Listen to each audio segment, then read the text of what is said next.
आप देख रहे हैं कि नेपाल की न्यूज़ में आज हमारी टीम आई है जिला बिजनौर के ग्राम में। यहाँ पर जो भावी उम्मीदवार हैं प्रधान पद के, उनसे बात करते हैं। जी नमस्कार। भाई साहब नमस्कार। आपका सबसे पहले तो आपका बहुत बहुत धन्यवाद। आप इतनी दूर से चलकर आए हमारे गांव में, आपका स्वागत है। और मेरा नाम अभिषेक चौधरी, ग्राम कबूलपुर, ग्राम पंचायत खुड़ैड़ी का निवासी हूँ।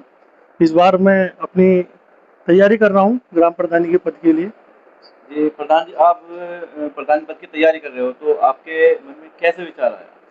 सबसे पहले तो ये विचार आया कि जो गांव में का विकास नहीं हो पा रहा, जो रुका पड़ा है, पता नहीं किस कारण रुका पड़ा है, जो हो नहीं पा रहा, जो बहुत सी चीज़ें ऐसी है जो करनी चाहिए वो हो नहीं पा रही। जी, आपके गाँव में विकास नहीं हो पा रहा, यानी जो प्रधान है यानी कि अभी तक बहुत कुछ नहीं कराया उन्होंने।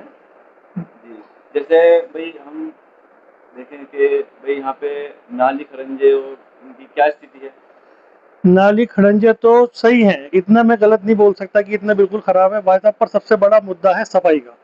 यानी सफाई नहीं है, कर्मचारी आते नहीं यहाँ पे। कर्मचारी आते हैं वो हफ्ते में 10 दिन में 15 दिन में आते हैं, गंदगी बढ़ी जाती है, बहुत बड़ी पंचायत है, कर्मचारी मात्र 2 हैं।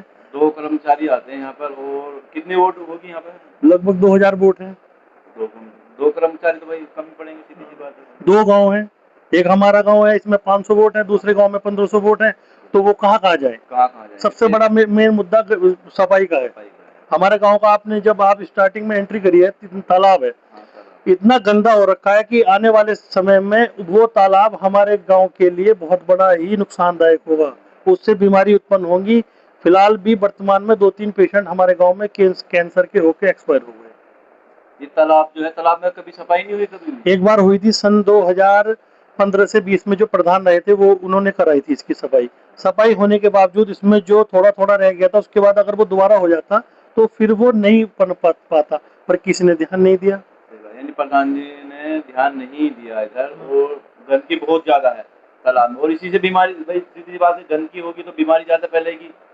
भाई अगर साफ सुथरा रहेगा तो गंदगी थोड़ी कम रहेगी। भाई साहब अभी तो बहुत कम है, वर्तमान स्थिति में तो अभी तो तैयारी हो रही है, अगर वो हम उस पर ध्यान नहीं दिया तो आने वाले समय में बहुत ही ज्यादा दिक्कत आ जाएंगी, बहुत ही ज्यादा आ जाएंगी, जिसका हम सोच नहीं पा रहे अभी तक, सही बात है। क्योंकि बहुत ही बड़ा मुद्दा है, पूरे गांव का पानी जाके उसमें स्टोर हो रहा है। यानी कि आप जो भी इलेक्शन लड़ रहे हो प्रधान जी का, आप विकास के लिए लड़ रहे हो। बिल्कुल।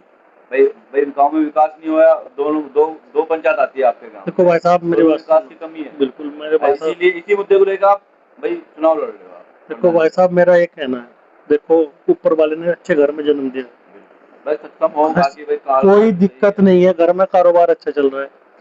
सिर्फ क्या है कि लगा कि हाँ कुछ गलत हो रहा है, कि यार मुझे भी कुछ निकल के करना चाहिए, सही बात है। इसलिए ये पहल की शुरुआत करी। और ये कोई मुद्दा नहीं है, हमें मुझे किसी चीज़ की जरूरत नहीं है, मैं तो ये अपनी भावना रखता हूँ कि मुझसे जितना ज़्यादा से ज़्यादा अब भी हो सके मैं करने की कोशिश करता हूँ। भाई आपके गांव में जैसे लाइट वगैरह की क्या स्थिति है? लाइट वाइट तो खंभों पे लाइट है नहीं? भैया नहीं, कोई लाइट नहीं है। एक आदर्श के द्वारा मैं आदर्श में योजना में हमारा गांव आया था, तो उसमें जो सौर ऊर्जा की लाइट आती है उसमें वो लाइट लगी हुई है, जो हमारे एससी मोहल्ले हैं उनमें वो लाइट लगी हुई है। कुछ हाँ कुछ लगी हुई है, हाँ, बाकी है नहीं। बाकी है नहीं है। और एक बड़ी लाइट हाई मास्क लाइट है, वो मैंने विधायक जी से कह के लगवाई थी, एक यहाँ पे लगवाई थी, एक खुड़ेड़ी में लगवाई थी, एक और का प्रयासरत हूँ मैं। जो आप प्रधानी पद पर ना होते हुए फिर भी ग्राम वासियों के लिए भाई कुछ ना कुछ कार्य आप करा रहे हो अपनी। बिल्कुल बिल्कुल भाई साहब, ये सड़क डलवाई है मैंने 125 मीटर की, ब्लॉक प्रमुख साहब से, जो ब्लॉक बाहर अभी अपने घर के आगे डलवाई है, बहुत बुरी सड़क हो रही थी। भाई गाँव में